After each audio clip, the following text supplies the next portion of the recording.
Bismillahirrahmanirrahim.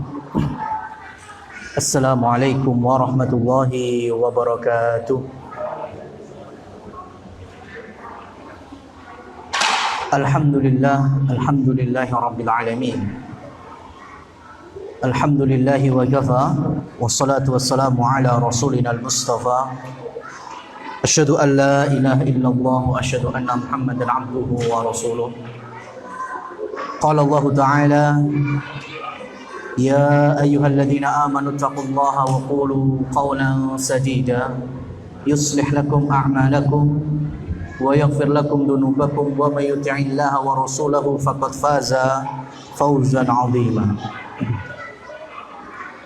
Amma ba'du, ikhwan wa akhwat fid din rahimani wa rahimakumullah, para asatidzah yang dimuliakan oleh Allah Subhanahu wa taala, kembali kita bersyukur sebagai muqaddimah ta'lim kita pada siang hari ini, yang mana kita sedang berada di tengah-tengah kenikmatan Allah berikan kepada kita hujan, anugerah air yang berbarokah yang turun dari langit.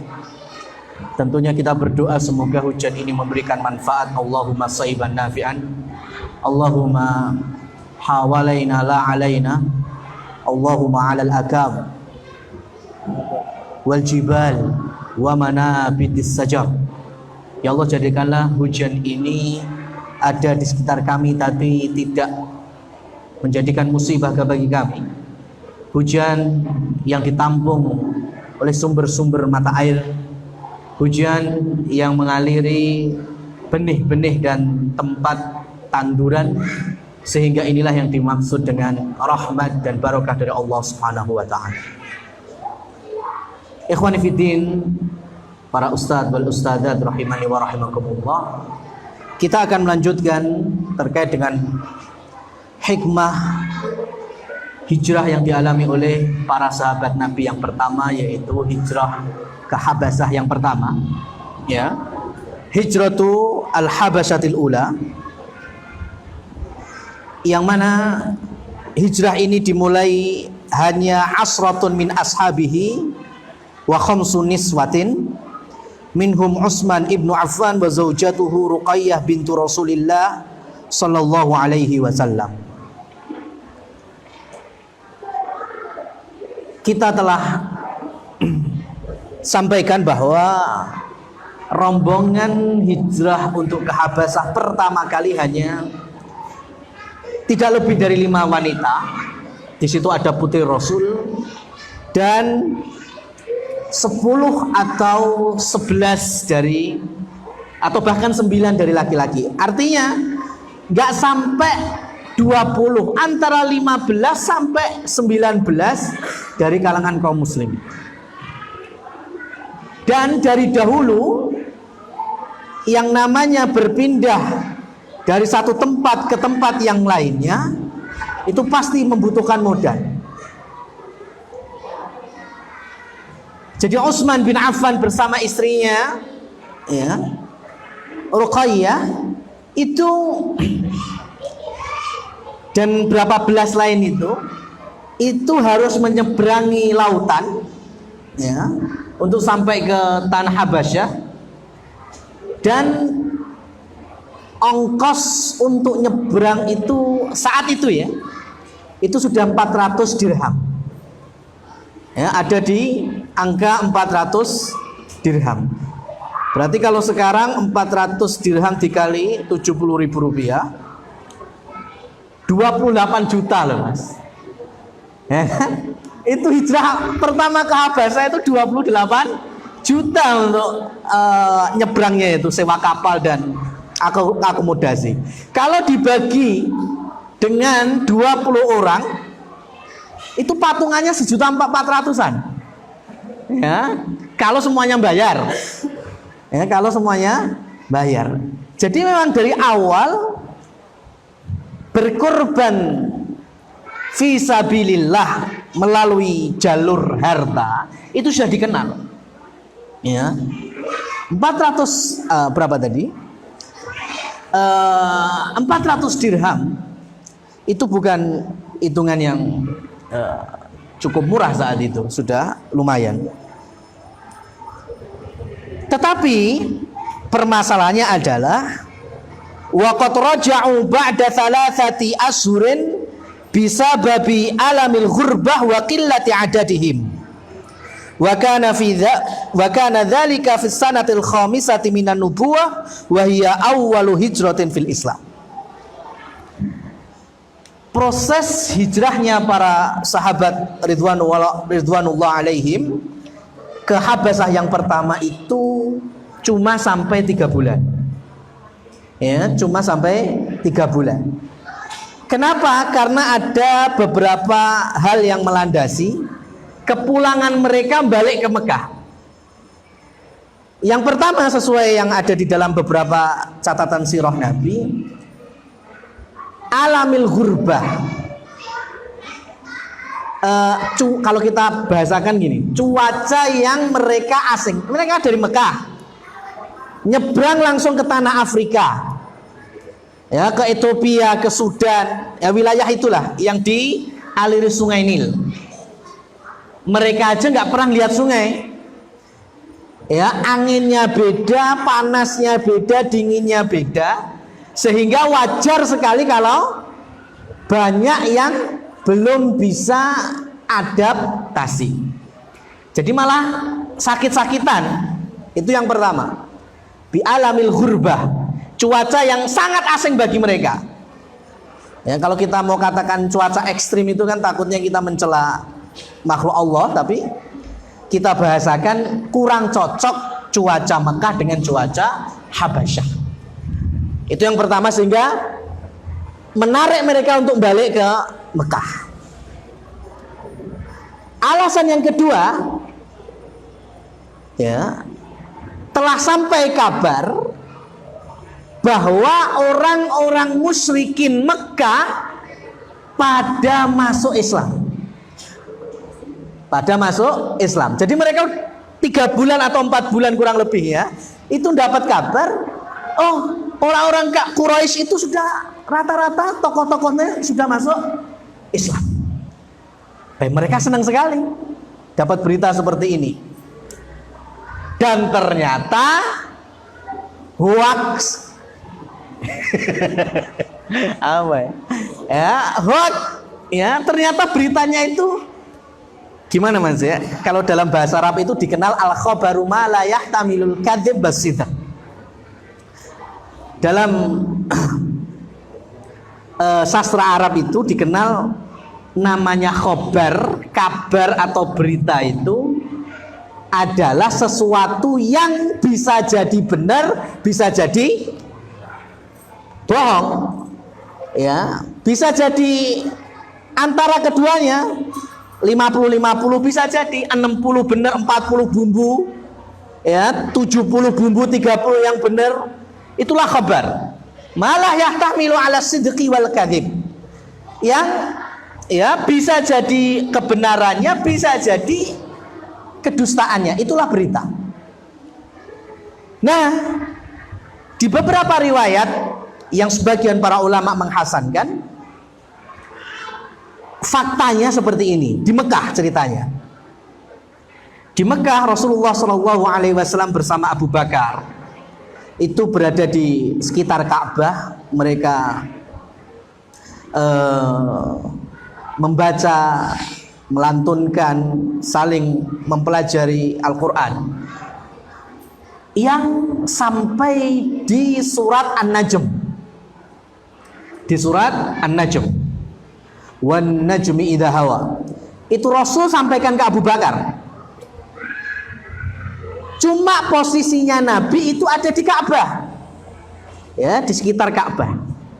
Padahal di arah Hijr Ismail itu ada Darun Nadwah.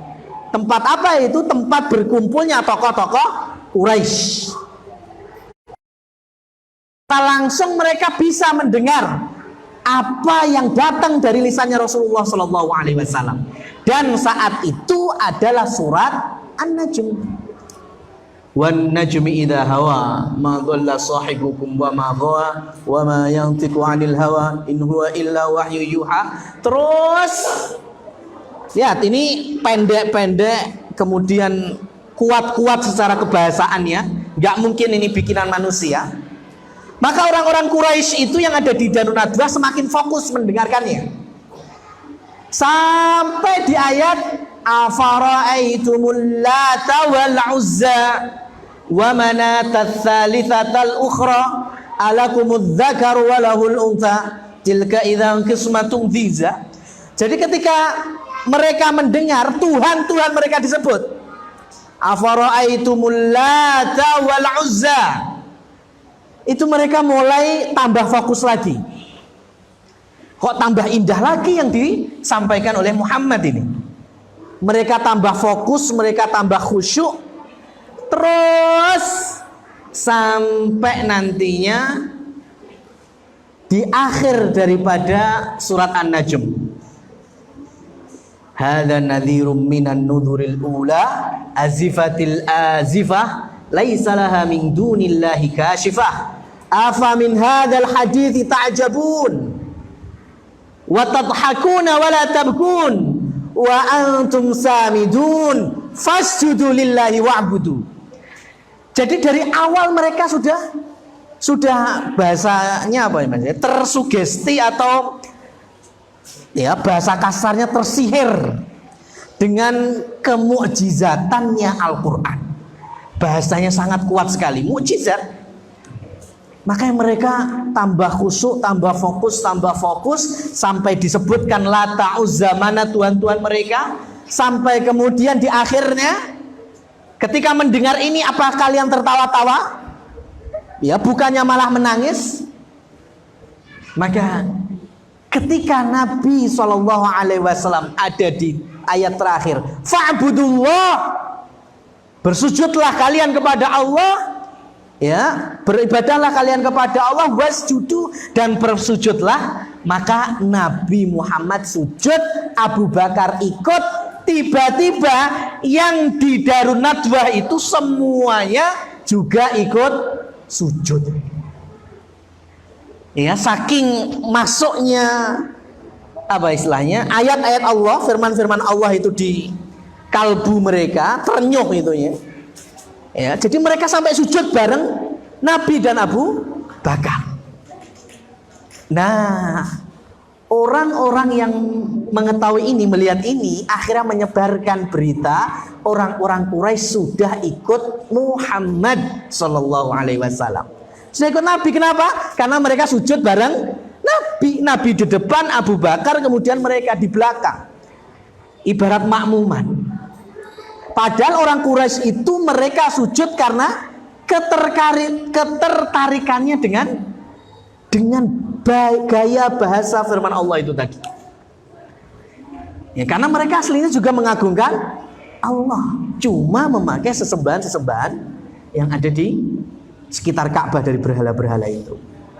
Jadi mereka sujud. Orang melihat, oh, orang-orang kafir Quraisy sudah pada menjadi pengikutnya Nabi Muhammad Sallallahu Alaihi Wasallam. Akhirnya kabarnya itu dari Mekah, ya, orang Quraisy ikut sujud. Kemudian sampai di pelabuhan, orang Quraisy, ya, yang di Darun Nadwah ikut Nabi Muhammad sujud bareng. Sampai Habasah, orang Quraisy telah ikut ajaran agama Nabi Muhammad. Yang naik berita seperti itu, Mas. Ya. Dan saya pribadi itu punya pengalaman dulu ketika masih nyantri itu. Qadarullah pernah terjadi kecelakaan di Boyolali. Saya dirawat di Pandanarang Boyolali itu, RSUD itu. Itu cedera lutut, sobek dalam, tapi nggak sampai retak. Apalagi patah, alhamdulillah enggak.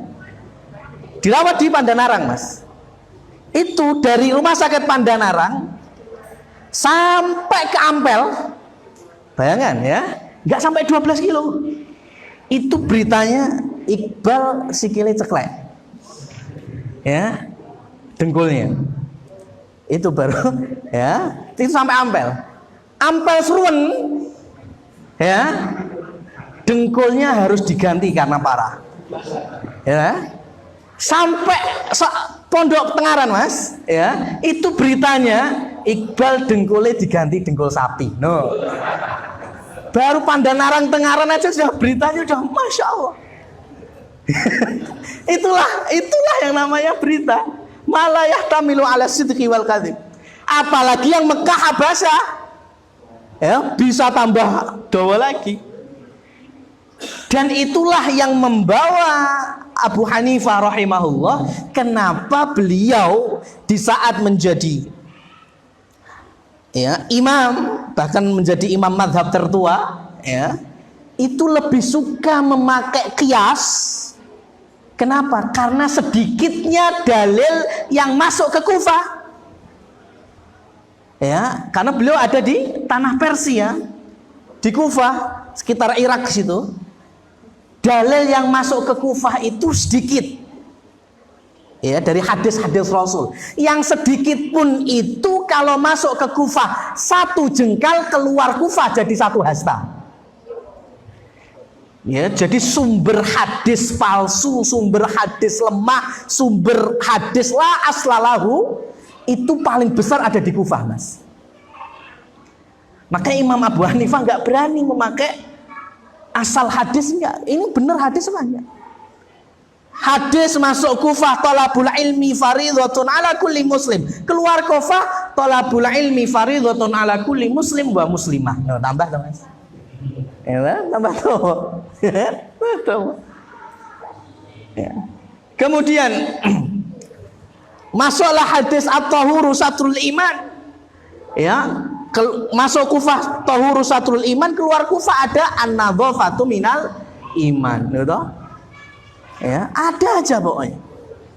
Oleh karena itu Imam Abu Hanifah beliau lebih saat itu, ya, lebih cenderung mengkiaskan, menganalogikan antara dalil yang beliau kuasai, ya, dengan pemahaman akal beliau. Dan alhamdulillah ternyata, ya, daripada orang-orang di zaman itu, insya Allah yang paling selamat Abu Hanifah.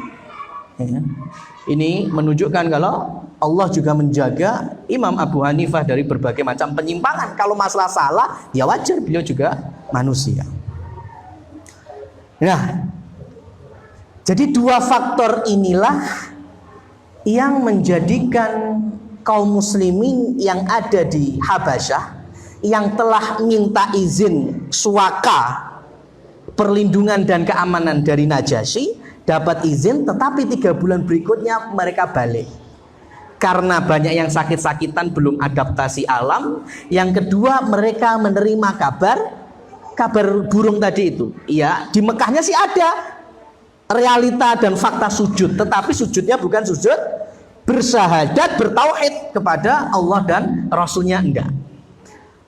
Maka ketika orang-orang tadi, belasan tadi balik ke Mekah, apa yang terjadi? Mereka ditangkap lagi, ditambah lagi siksaan. Ya. Oleh karena itu, kemudian nantinya ada hijrah al-Habasah ats-tsaniyah. Tetapi sebelum masuk ke situ, di rentang waktu tahun kelima kenabian, itu hijrah Habasah pertama. Dan nanti tahun ke-7 kenabian, itu hijrah Habasah yang kedua. Lebih banyak yang ikut. Lah, jarak kurang lebih 2 tahun, itu ada peristiwa besar. Apa itu? Islamu Hamzah wa Umar. Masuk Islamnya Hamzah dan Umar bin Khattab radhiyallahu anhuma. Kita bacakan terlebih dahulu. Fis sanatil khamisati aslama rajulani min kibari Quraisyin masyhurani bil quwwati wasyaja'ah wa huma Hamzatu ammun Nabi sallallahu alaihi wasallam wa Umar bin Khattab tsanil khulafa'ir rasyidin. Jadi di tahun kelima dari kenabian masuk Islamlah Hamzah dan Umar. Hamzah bin Abdul Muthalib, artinya paman Rasul. Ya, karena putra dari kakeknya Rasul, putra dari Abdul Muthalib. saudara dari Abu Lahab, saudara dari Ja'far, saudara dari Abu Thalib, ya. Saudara dari ayahnya Nabi yaitu Abdullah. Nah,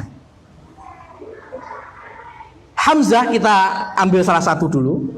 Hamzah bin Abdul Muttalib itu masuk Islam.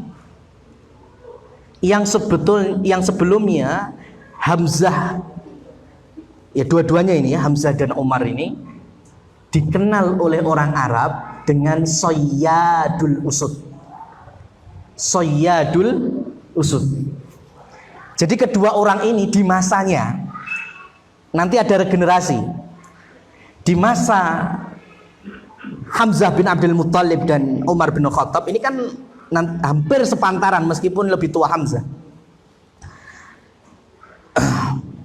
Hamzah dan Umar itu dua pemuda Arab di masanya yang punya hobi unik. Hobinya itu berburu singa.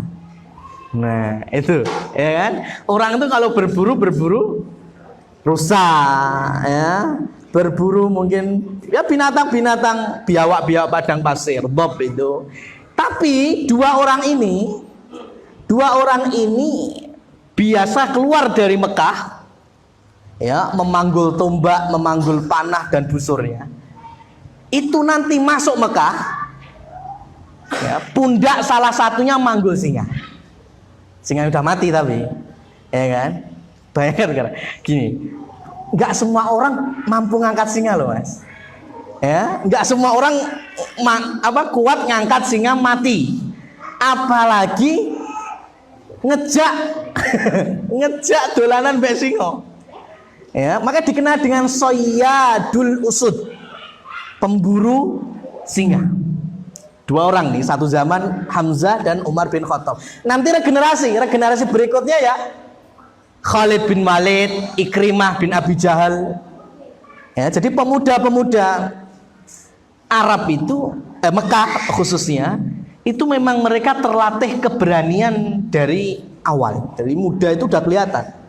Ya, keberanian mereka sampai mereka bisa menaklukkan singa. Ya, ini bukan cerita Joko Tingkir Mbek Boyo, bukan, Mas. Ya, kalau Joko Tingkir Mbek Boyo kan masih bisa, itu tadi entah benar entah salah. Tapi kalau ini jelas.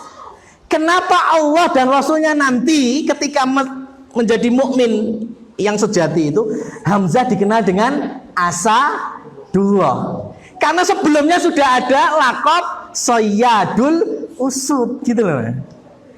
Ya, di Islam tetap dikenal sebagai singa, tetapi singanya Allah dan Rasulnya. Sebelumnya orang Arab sudah terbiasa dengan Hamzah dan Umar itu pemburu singa. Ya, jadi nggak gumun gitu. Ya, keberaniannya seperti apa. Kemudian orang Arab itu memang kalau sesuatu itu dicintai, itu pasti namanya banyak. Kalau dicintai itu namanya pasti banyak. Ya. Maka dalam masalah akidah aja sampai kenapa nama-nama Allah Asmaul Husnanya banyak. Karena orang Arab itu semakin mulia, semakin punya nama yang beraneka ragam. Namanya kebaikan semuanya. Ya. Contohnya singa. Ya, singa itu mufradatnya ada 1.500.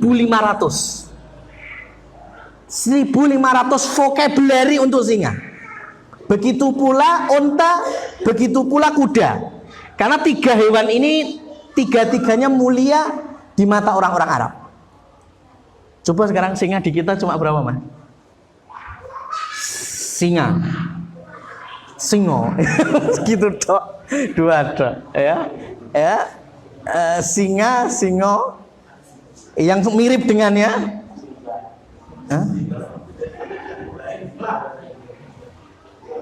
Lion, ya. Kalau orang Arab itu ada asad, ada namir, ya.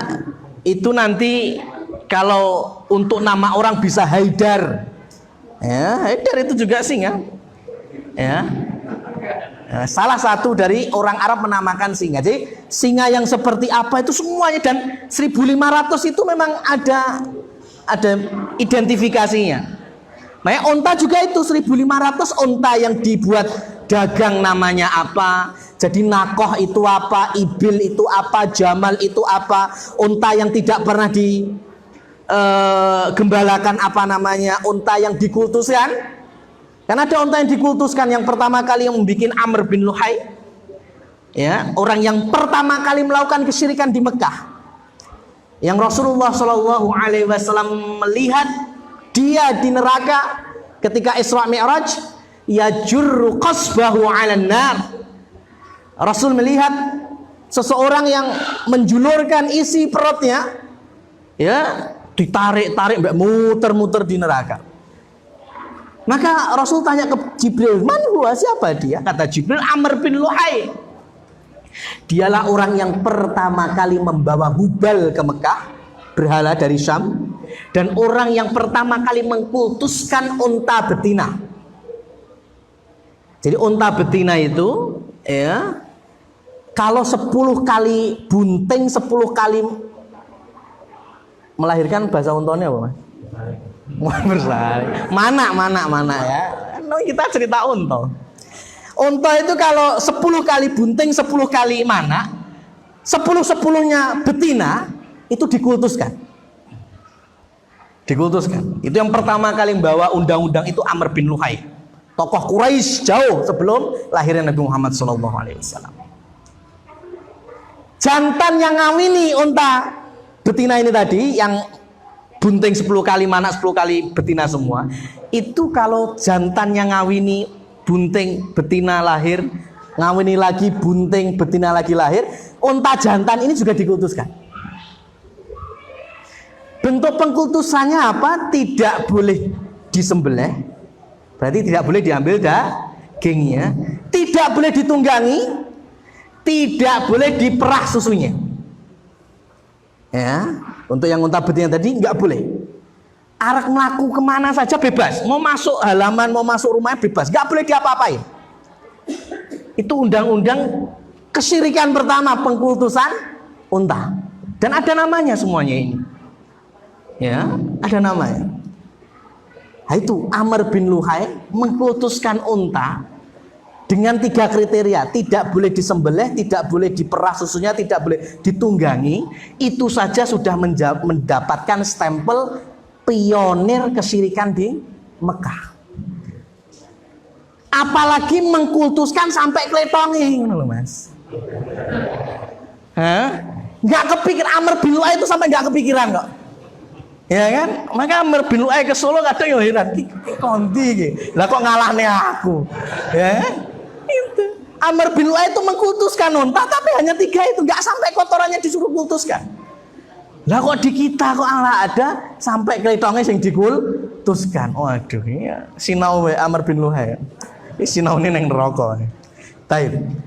La haula wala quwata illa billah. Ini orang-orang Arab menyukai sesuatu itu pasti banyak namanya. Begitu juga khamr. Khamr itu juga namanya banyak, ya, dalam kosakata atau mufradat al-Arabiyah. Nah,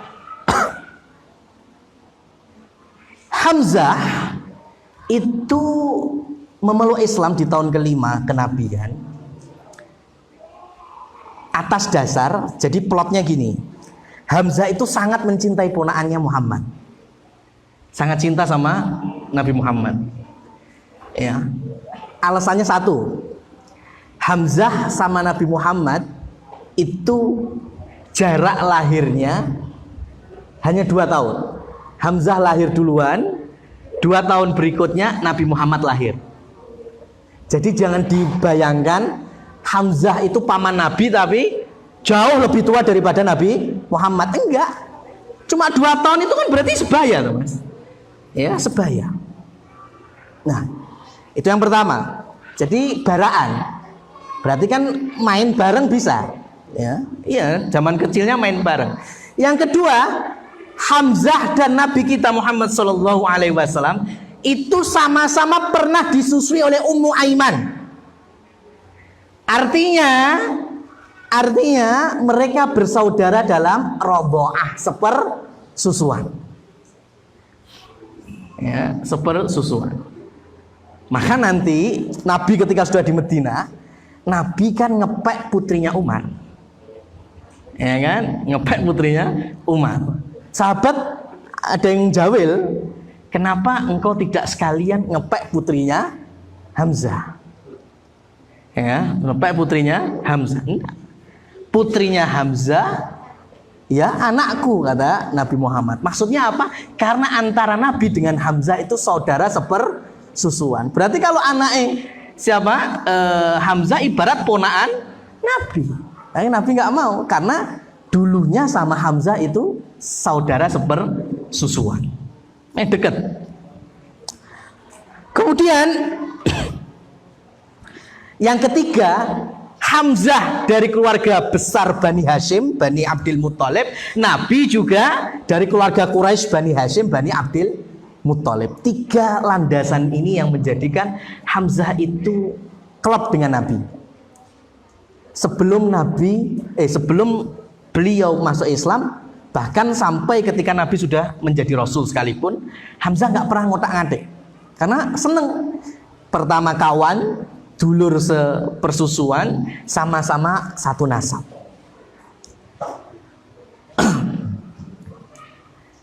Wasababu islamihi, kita bacakan sebab Islamnya Hamzah. Inna jariyah ayratihi idza Abi Jahl li ibni akhihi fatawajjaha ila dzalika syaqi wa ghadabahu wa qala kaifa tasubbu Muhammad wa ana ala dinihi thumma aslama fakana ahsanan nas islaman hatta summiya asadullah. Sebab Islamnya itu simpel sekali. Jadi Nabi di Nabi di Ka'bah. Ya, Nabi di Ka'bah. Abu Jahal di Darun Nadwah. Ya. Kemudian mulai menghina Nabi, mencela Nabi. Nabi bisa apa? Nggak bisa apa, bahkan Nabi diam saat itu. Ya, dicela, dihina, masih diam. Ya, karena baru berapa orang 5 tahun dakwah itu, belum banyak. Beliau lebih bersabar, lebih banyak berdoa kepada Allah Subhanahu wa taala. Maka ketika Nabi dihina, dicela, bahkan sampai ke Bani Hasimnya. Jadi nggak cuma agamanya aja yang dicela, sampai ke sukunya. Ada budak yang mendengar dan mengkhabarkan kepada Hamzah bin Abdul Muthalib. Dikabari, ya, wahai Hamzah, ponakanmu dicela, dihina oleh Abu Jahal. Maka Hamzah nggak terima, ya, nggak terima, karena mendengar langsung. Nabi ketika didatangi Hamzah di sekitar Ka'bah itu, Darun Nadwah, Nabi sudah nggak ada. Tetapi Hamzah saat itu sudah bawa busur panah. Datang itu langsung mencari Abu Jahal tanpa ada basi-basi, dikewampleng Abu Jahal. Karena Abu Jahal lebih muda usianya, Hamzah lebih tua, ini ngewampleng, bawa gitu kan, sampai pelipisnya berdarah Abu Jahal. Ya, Abu Jahal kan kaget, ada apa Hamzah? Ya, di sini disebutkan kaifa tasubbu Muhammad. Bagaimana engkau mencela Muhammad? Ya. Bagaimana engkau mencela ponakanku? Bagaimana engkau mencela Bani Hashim? Wa ana ala dinihi. Sedangkan aku berada di atas agamanya. Ya, berada di atas agamanya. Nah, Abu Jahal kemudian kaget, semua yang ada di Darun Nadwah kaget. Engkau sudah masuk Islam? Iya. Ya, asyhadu alla ilaha illallah wa asyhadu anna Muhammadar Rasulullah. Dah hening semuanya, diem, nggak ada yang bisa jawab. Sampai nanti Hamzah ketemu Nabi Muhammad, kemudian mengulang kembali syahadatnya. Ya. Dan Rasul pun gembira dengan keislaman pamannya ini. Nah, pelajaran yang kita bisa ambil keislamannya Hamzah ini adalah bahwa ketika ada orang ingin memeluk Islam, gak ada digawe suwi-suwi mas, jarno wis, apa saja niatnya jarno, ya biarkan, ya mau masuk Islam dengan niat apa lillahi. Kadang gini, pertama ada orang yang mau masuk Islam, ada kasus kan. Pertama, ada orang mau masuk Islam, datang mungkin ke lembaga tertentu, ya MUI mamanya, KUA misalnya. Kemudian karena ini lembaga sehingga ada SOP, administrasi dan seterusnya, sehingga dijadwal. Oh ya mas, minggu depan aja syahadatnya di masjid SD Dzikir mamanya. Lah telung dino bablas, ya kan? Meninggal. Gimana mas? Eman-eman. Sudah punya rencana mau syahadat, ditunggu kon seminggu, orang sampai seminggu sudah mati. Ya, itu kasus contohnya. Ya. Yang kedua, terkadang ada orang mau syahadat, kemudian didakwai terlebih dahulu, mas sampai itu masih najis. Jadi kalau mau syahadat harus mandi dulu, bersuci dulu. Akhirnya orang itu oke lah, mau mandi, urung bar kepleset yang jeding, udah sesek kena mati. Lah ini kan namanya kasus itu kan macam-macam mas bentuknya, ya kan? Kepalanya dulu yang terbentur akhirnya mati gimana? Eman-eman apa enggak? Eman-eman. Ya makanya tidak butuh waktu orang itu ketika mau bersyahadat. Silahkan ketika sekarang mau bersyahadat, silahkan sekarang siapa yang ada untuk menyaksikan, untuk mentalkin, artinya mendikte kan, silakan. Masalah nanti tercatat di KUA, nanti bisa diantar mas. Mungkin 3 hari lagi, seminggu lagi nggak masalah. Cuma butuh sertifikat aja kan itu. Yang penting syahadatnya saat itu, ayo disahadatin. Eman-eman. Ya. Seperti hanya Hamzah bin Abdul Muthalib radhiyallahu anhu. Ya. Masuk Islam pertama waktu yang misinya hanya untuk nulung ponaannya, nggak ada lillahi ta'alanya belas. Karena kesukuan, karena cinta dengan keluarganya, ya Muhammad bin Abdullah, maka akhirnya dibela. Dan pembelaannya sampai ada pada satu ajaran, yaitu masuk Islam gitu aja. Dan Rasul pun senang. Ya. Kasus yang lain, ketika ada orang mau masuk Islam, ditanya, disuuboni, mas aku mau masuk Islam mau syahadat, malah, engko ndak pengen rabi mbek kae to, kayak kan muslimah, kowe ndak, ya Allah mas, ya kan, ya, dari mana kita tahu niatnya itu, mas, apalagi, mas sampai mau masuk Islam, ntar nanti nggak ikhlas, lah wong kafir ngerti ikhlas kondi to mas. Ya kan? Dari mana tahu ikhlas lillahi ta'ala? Dari mana? Mereka sama sekali nggak tahu. Makanya ayo kita syahadatin, baru nanti kita ajarkan ikhlas lillahi ta'ala itu berjalan. Itulah yang membawa Nabi senang terhadap Hamzah. Hamzah kan gak ada lillahi ta'alanya pertama, hanya karena ponaan, hanya karena satu nasab, satu bani. Ya, Masya Allah. Makanya saya juga punya cerita, mas. Mungkin 2008 atau 2007 di Yarsis, ya Solo itu. Saya ketemu orang datang butuh duit balik ke Merauke, ya balik ke Merauke. Merauke itu Papua kan, ya Ambon. Kan berobat di sini, kehabisan ongkos ceritanya. Dan saya pun nggak bisa ngongkosin karena memang nggak ada duit saat itu. Maka kemudian saya cuma bilang gini, karena saya baru saja dari Depak, kalau dulu namanya belum Kemenak, itu lagi ada hibah mu'alaf. Ya biasanya setahun 2 kali, awal tahun dan akhir tahun biasa ada hibah untuk mu'alaf. Dan langsung gitu aja, spontan aja, mas kalau mau butuh duit, ya sampean muslim apa bukan? Kelihatan dari perawaan kayaknya bukan muslim. Ya, saya non muslim. Ya. Bisa dapatkan duit sejumlah ongkos itu kalau masuk Islam, Mas. Ya, kan? Kalau masuk Islam. Saya antar tapi ya habis itu udah selesai urusan. Ya, jadi di Jamsaren saat itu kami antarkan, itu kemudian syahadat di situ, kemudian dapat ongkos sampai bandara tak antar, habis itu nggak pernah ketemu lagi sampai sekarang. Entah itu dia Islamnya hanya untuk cari ongkos, wallahu alam. Ya kan? Yang penting kita sudah sepenting kita sarankan kalau mau duit, ya salah satunya sekarang ini lagi ada hibah mualaf, ya kan? Sampean syahadat di Departemen Agama, dapat hibahnya, balik sudah.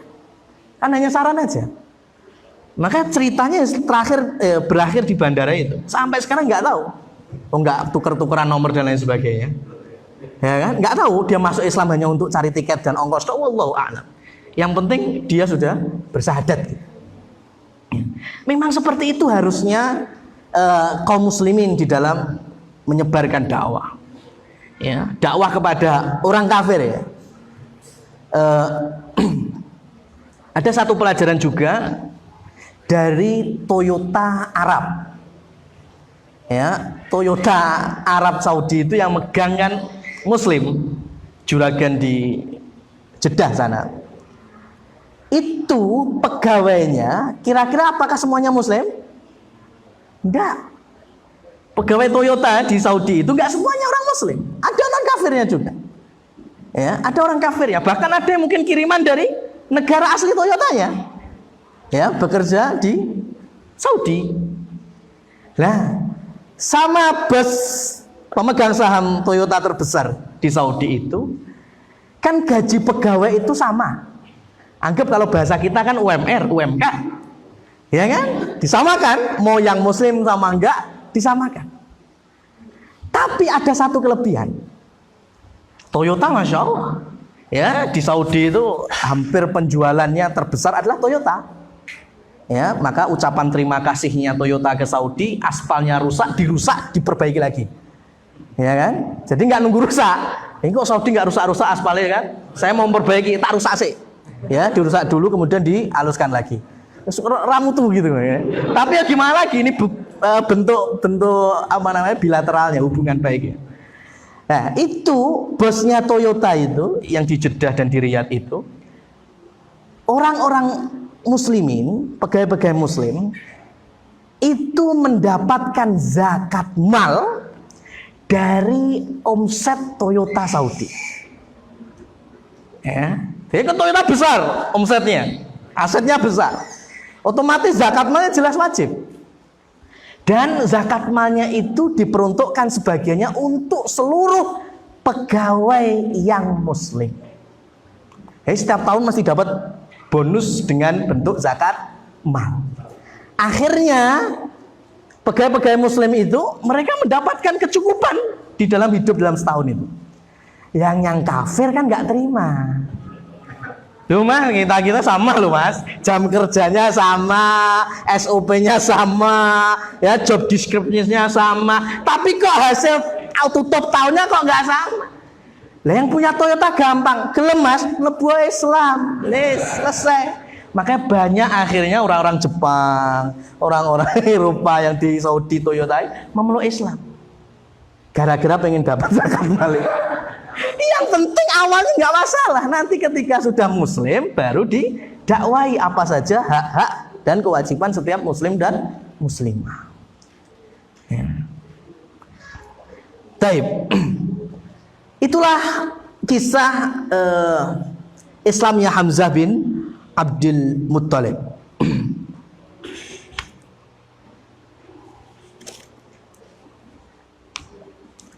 Kemudian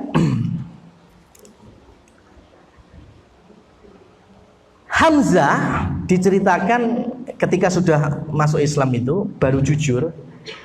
Sebelumnya itu sering sekali mendengarkan salah satu surat dari surat yang sudah turun, yaitu Sabbihisma Rabbikal A'la.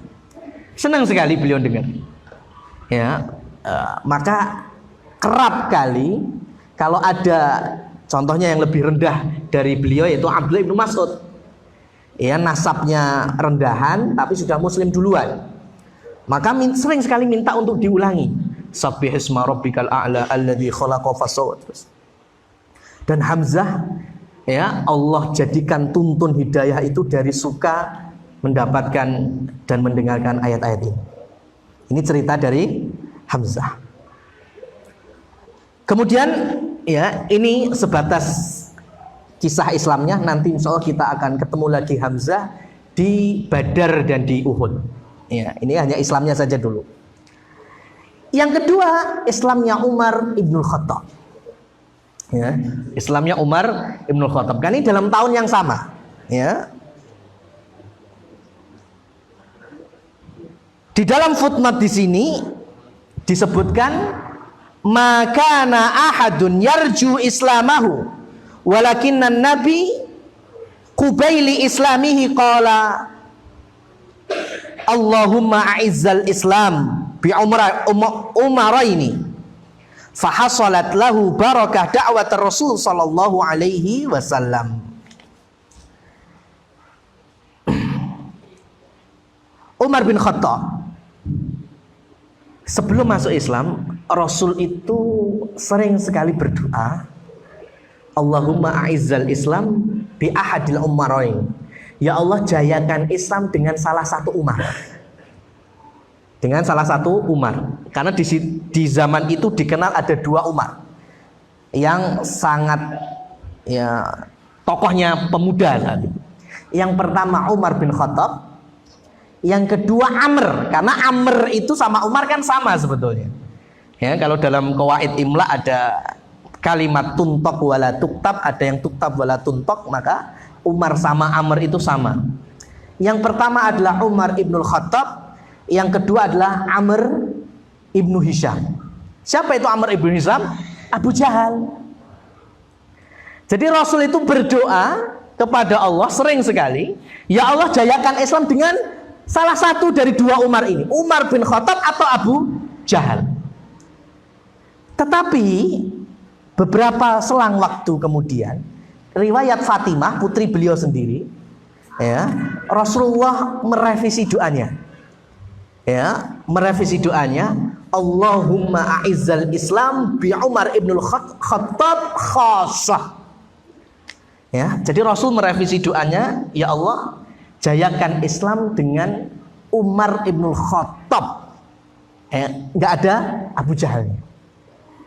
Kenapa? Karena di sela-sela waktu itu Rasul itu sudah melihat kayaknya Abu Jahal angel, terlalu watos, ya kan? Maka ya harapan Rasul ada di Umar bin Khattab. Ya. Apalagi nantinya Allah memang menjadikan Umar ini, ya, masya Allah, sampai Rasul bersabda, laukana ba'di nabi lakana Umaru nabiyya. Kalau seandainya sepeninggalku itu masih ada nabi, niscaya Umar bin Khattab yang paling pantas jadi nabi. Cuma kan sayangnya sudah nggak ada kenabian setelah Nabi Muhammad sallallahu alaihi wasallam. Umar ibn Khattab itu juga masuk Islam disebabkan bacaan Al-Quran dari adiknya, yang mana adik dan iparnya itu rumahnya menjadi basis Islam juga, basis Quran. Karena yang Islamic Centernya itu basis terbesarnya kan di Darul Arqam bin Abil Arqam. Ya, tetapi itu yang besar, yang sekarang masuk kawasan Masjidil Haram. Ya. Tapi ada juga tempat atau rumahnya adiknya Umar dengan iparnya Sa'id bin Zaid, itu juga dijadikan sebagai tempat untuk mempelajari wahyu yang turun, yaitu Al-Quran, firman Allah subhanahu wa ta'ala. Artinya ada kemiripan benang merah bahwa memang Al-Quran itu membawa hidayah, mukjizat, khususnya bagi orang Arab yang mereka sangat paham akan kekuatan bahasanya. Yang mana orang Arab nggak bakal yakin kalau Umar itu bakal masuk Islam, tuh nggak ada yang yakin. Umar mendeklarasikan dirinya itu sudah Muslim saja, itu orang-orang yang belum pernah dengar, itu sampai ada ucapan yang itu diabadikan di dalam sirah Nabi, lan yuslima Umar illa ba'da aslama himaru Umar.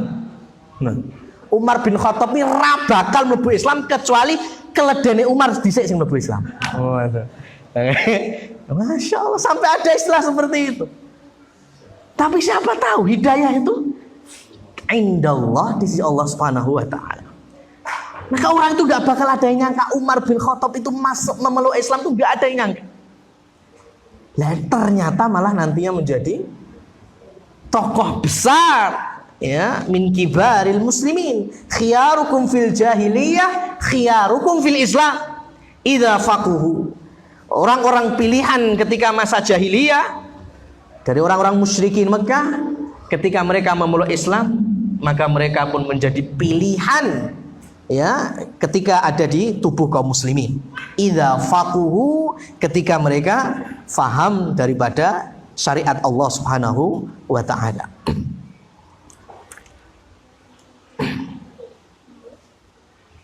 Ma'asyiral muslimin wal muslimat, ikhwani fiddin, a'azzani Allah wa iyyakum. Insyaallah nanti kita akan pertebal lagi Umar, ya, di waktunya, yaitu nanti ketika mulai dari Badr, ya, Uhud dan seterusnya, bahkan kalau sampai ke khalifahannya. Kita lanjutkan ke hisarun Nabi sallallahu alaihi wasallam wa ahli baitihi. Ya, karena kalau bisa hari ini kita selesai hijrah Habasah baik 1 maupun 2. Lamma ra'at Quraisyun intisar al-Islam fil qaba'il azamu ala qatlin Nabi sallallahu alaihi wasallam fahasarathu wa ahla baitihi fi syi'bi wa mana'u anhumul arzaq wattafaqu ala an la yaqbalu lahum sulhan abadan illa idza aslamun nabiyya lil qatli wa katabu mattafaqu alaihi fi sahifatin allaquha fil Ka'bah wa kana dzalika fi sanati sabi'ati minan nubuwah. Ketika kaum muslimin diuntungkan masuk Islamnya Hamzah, masuk Islamnya Umar, ya, orang-orang pembesar Quraisy tambah marah lagi, ya, mereka bersinergi untuk mencelakai Nabi kita Muhammad Sallallahu Alaihi Wasallam. Tetapi kembali lagi, orang Arab itu kesukuannya kental. Meskipun mereka tidak setuju dengan dakwahnya Muhammad bin Abdullah, tetapi karena masih satu suku, sama-sama Bani Hashim, sama-sama dari Abdul Muthalib, maka mereka tetap istilahnya melindungi. Ya, Bani Hashim sekeluarga besarnya melindungi Nabi Muhammad karena masih satu nasab.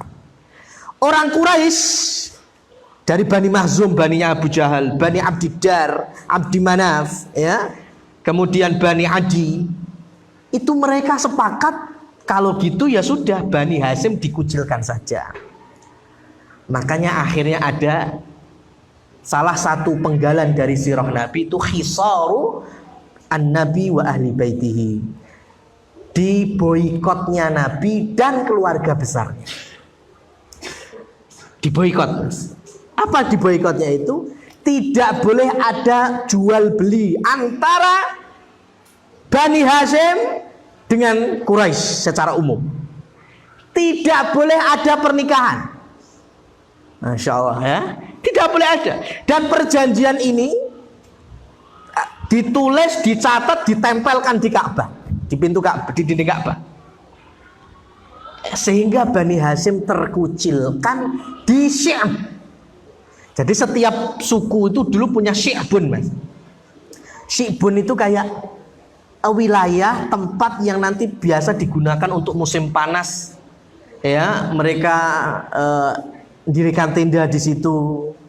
Ya, kemudian mungkin bakar-bakar, menyembelih unta di situ bareng-bareng satu keluarga. Jadi setiap suku pasti punya Syi'bun.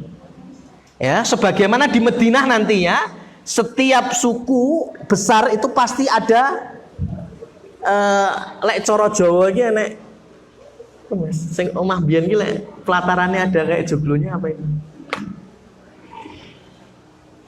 Apa Mas? Enggak tahu.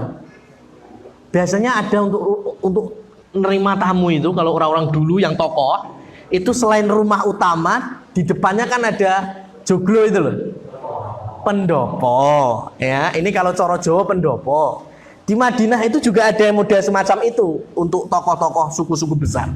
Nah, tapi kalau di Quraisy, di Mekah itu suku-suku besarnya itu punya syiab. Syiab itu jadi ya kayak pendopo tapi di padang pasir sudah ada patok-patoknya. Ini miliknya Bani Hashim, ini miliknya Bani Abdi Manaf, ini miliknya gitu.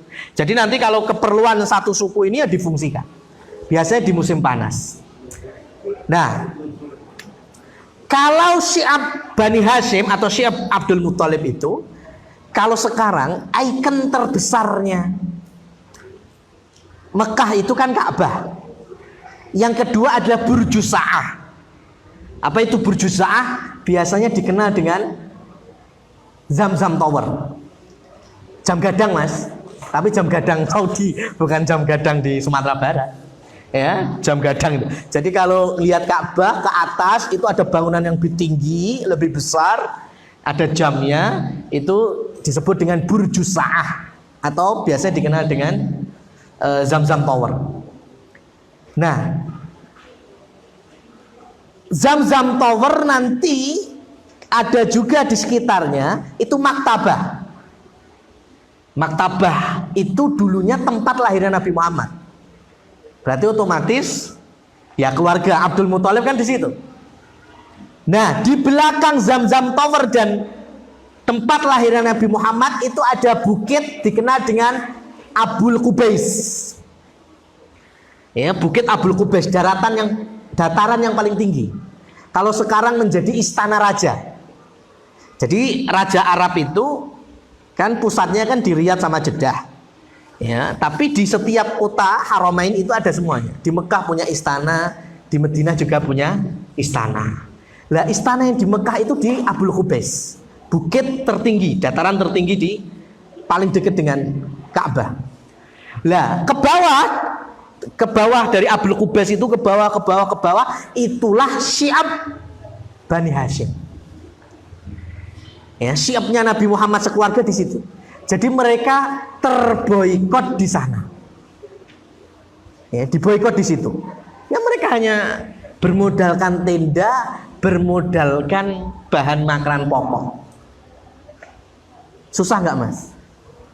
Susah. Ya, tetapi itu zaman dulu. Ya. Hisarun Nabi wa ahli baitihi, dikepungnya Nabi Muhammad dengan keluarganya itu termasuk cobaan besar di awal-awal dakwah. Ya, tetapi kita mungkin nggak bisa merasakan karena ada perbedaan yang jauh. Lihat tadi boikotnya apa saja? Tidak berinteraksi dengan mereka, ya, tidak ada pernikahan antara mereka, antara Quraisy dengan Bani Hashim. Tidak ada jual beli dari atau masuk ke Bani Hashim dan Quraisy. Artinya kalau Bani Hashim di syiabnya itu, di perkampungannya itu, di tenda-tenda mereka, habis tepungnya, habis kurmanya, bagaimana? Bener-bener terboikot. Kalau bahasa kasarnya ya kaliren tenan Mas. Kalau sekarang masalahnya ada all shop. Ya, itu bedanya. Jadi boikot zaman kita beda dengan zaman Nabi. Ya, kan? Sekarang antum nggak ada jual beli. Ya, antara kampung A dengan kampung B. Iya, nggak ada jual beli. Tetapi antar mereka bisa onlinean. Ya kan? Yang antar akhirnya ya ojol. Ya, bayarnya pakai virtual dan lain seterusnya. Sehingga nggak kerasa kalau ada pemboikotan. Di zaman Nabi kerasa banget.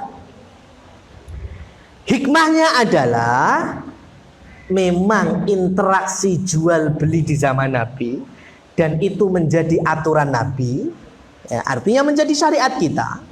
Memang jual beli itu normalnya yadan biyadin masalan bimasalin. Itu stabil, ya, itu stabil. Yang namanya jual beli itu memang yadan biyadin, ketemu mas, ya, ketemu, ada penjual, ada pembeli, ada barang, ada uang. Masalan bimasalin, sudah tunai cash, ya, tunai dan cash. Itu model jual beli di suku yang paling paham perdagangan, ya, paling paham masalah jual beli itu orang Quraisy. Li'ilafi Quraisy ilafihim rihlatas syita'i was-shaif. Itu mereka jualannya yadan biyadin masalan bi masalin. Ketemu, ya, tunai dan cash. Itu kalau pengen stabil. Semakin kita jauh dengan yadan biyadin masalan bimasalin, maka akan semakin ribet ekonomi itu. Ya, kenapa? Karena mata uang menjadi komoditi. Kalau zaman Nabi, dinar itu, dirham itu hanya sebagai alat tukar. Hanya sebatas alat tukar. Jadi kalau memang tidak ada dinar dirham, bisa barter, ya, bisa barter. Yang jelas nggak bisa nantinya, ya, beras dengan beras, kurma dengan kurma, itu ada hukumnya. Intinya ketika pengen stabil itu harusnya ya nominal duit ketemu nominal duit, bukan dol-dolan ongko ketemu dol-dolan ongkong, ya, itu malah nggak stabil. Itu kalau itu menunjukkan bahwa perekonomian muternya duit itu malah nggak sehat. Nah, dan itu terjadi kurang lebih tahun ke-7, tahun ke-8, tahun ke-9, 3 tahun diboikot Rasul.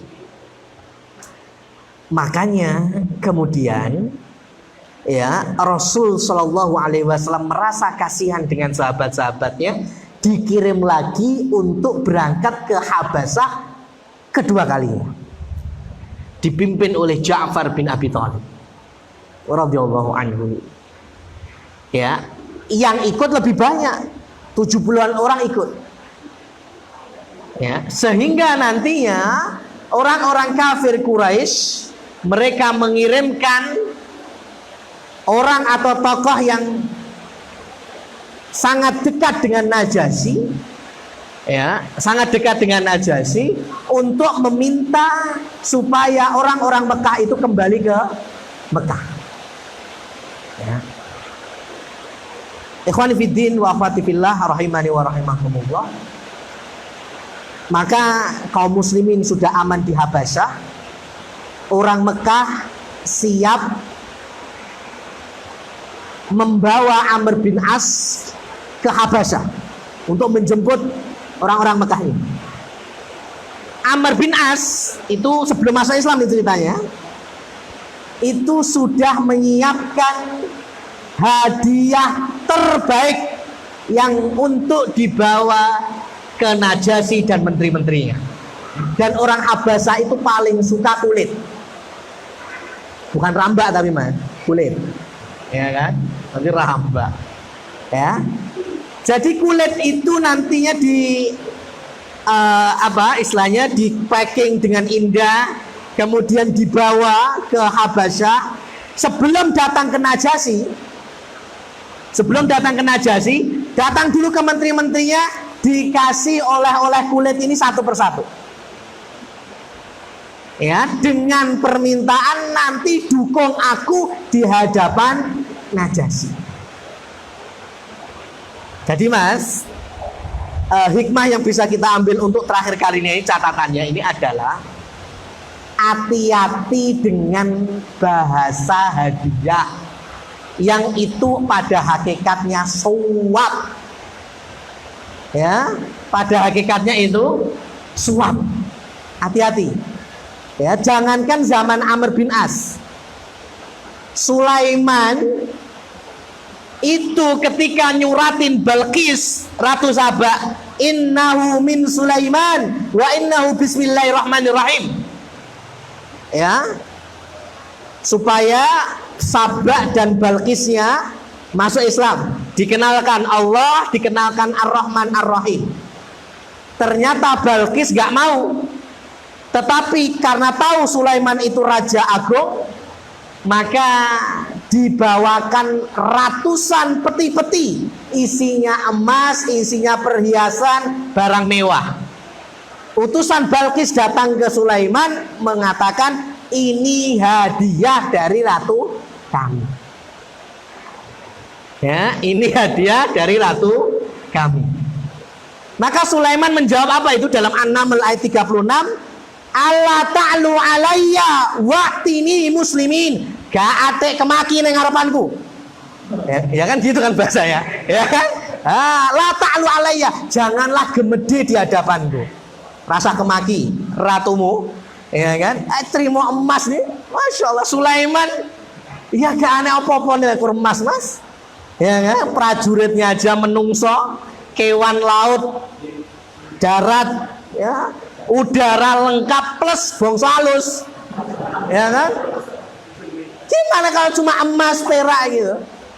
Waktini muslimin, datang kepadaku masuk Islam. Ilji ilaihim, balik no ini semua ditolak mentah-mentah, ya, ditolak mentah-mentah. Hada min fadli rabbi. Bahasanya apa? Hadiah. Hadiah, nggak ada ngomong ini sogok, ini suap Sulaiman, enggak, ini hadiah. Jadi masalah suap itu dari dulu bahasanya emang hadiah, fee, yang rodok kasar ya pelicin itu, ya, arti sama, ya. Abdullah ibnu Rawahah menjadi staf pengambil jizyah pajak untuk orang-orang Yahudi. Ketika mengambil, orang-orang Yahudi bilang ke Abdullah bin Rawahah, ini pajak kita, kemudian ini hadiah dari kami untukmu, karena sudah susah payah dari Madinah ngambil pajak ke mereka. Abdullah bin Rawahah bilang, wallahi, demi Allah aku benci kalian karena ini, karena kalian memberikan fee, ya, untuk pekerjaanku ini. Ditolak mentah-mentah oleh Abdullah bin Rawahah. Maka ucapan Yahudi ini, Bani Israel ini, tak hakada takum sama wal ardu. Ya seperti inilah orang-orang seperti Abdullah bin Rawahah inilah yang bisa menegakkan langit dan bumi. Ya. Bahasanya itu langit dan bumi tegak orang-orang yang tidak menerima suap-suap ini, Mas. Ya, bumi loh yang tegak. Apalagi cuma wilayah, cuma negara yang kecil sekali. Jadi kalau sudah di negara itu, lah kok hal-hal semacam ini lumrah, ya sudah, ruwetnya udah nggak ketulungan. Sampai dibentuk lembaga khusus yang memonitoring masalah itu aja ya ruwet. Ya, kenapa? Ya karena masih menerima hadiah yang pada hakikatnya itu riswah. Umar ibn Khattab radhiyallahu anhu, kita tadi barusan tahu keislamannya. Ketika menjadi Amirul Mukminin, ya, beliau pulang ke rumah mendapati 2 buah bantal untuk duduk. 2 buah bantal, Mas. Dikatakan dari siapa ini? Ada tadi yang punya masalah, ada kepentingan, kemudian gagal di hadapanmu, kemudian ke rumah membawa 2 bantal ini. Umar bin Khattab langsung mengeluarkan 2 bantal itu. Orang yang punya urusan itu, punya masalah dengan kaum muslimin, di hadapan Amirul Mukminin gak sukses, di hadapan keluarga berhasil. Ya, nyuap Umar gak bisa, cuma memberikan hadiah ke rumahnya Umar sukses. Dikeluarkan oleh Umar 2 bantal itu. 2 bantal loh mas. Nggak sampai motor, nggak sampai perumahan, nggak sampai kendaraan roda 4. 2 bantal dikeluarkan oleh Umar bin Khattab. Ya, dan bahasanya itu kalau dulu yang lain, seseorang yang biasa memberikan Umar sebelum jadi Amirul Mukminin itu kalau beleh unta, beleh wedhus, beleh sapi itu kakinya dikasihkan ke Umar. Ini cuma-cuma ngasih aja. Suatu saat terkait masalah, kena kasus, sampai di hadapan qadhi, sampai di hadapan Umar bin Khattab. Umar putuskan. Sebelum dijatuhkan putusan, orang ini ngomong. Bahasanya mas, ya bahasanya halus sekali. Umar, perbaikilah keputusanku sebagaimana aku perbaiki cuilan potongan kaki-kaki kambing dan unta. Paham maksudnya? Elinglah Mar, untuk apa? Sampil wedus, sampil unta. Ya sekarang ya apik lah. Enggak, Umar enggak ngaruh. Tetap tadi hukuman, ketegasan. Ya. Inilah yang kemudian Rasul sallallahu alaihi wasallam menyampaikan, la'anallahu wa rasuluhu ar-rashi wal murtasi. Allah melaknat, ya Allah dan Rasulnya melaknat orang menerima suap dan yang memberikan suap. Semoga kita dijauhkan dari perilaku-perilaku Bani Israel, Yahudi dan kemungkaran-kemungkaran lainnya. Semoga kita bisa terilhami dengan keimanan dan keislamannya 2 tokoh, yaitu Umar dan Hamzah radhiyallahu anhuma. Dan semoga Allah menjayakan Islam di antaranya melalui perantara kita. Allahumma amin. Subhanakallahumma wa bihamdika asyhadu an la ilaha illa anta wa atubu ilaik wa billahi taufiq wal hidayah. Wassalamualaikum warahmatullahi wabarakatuh.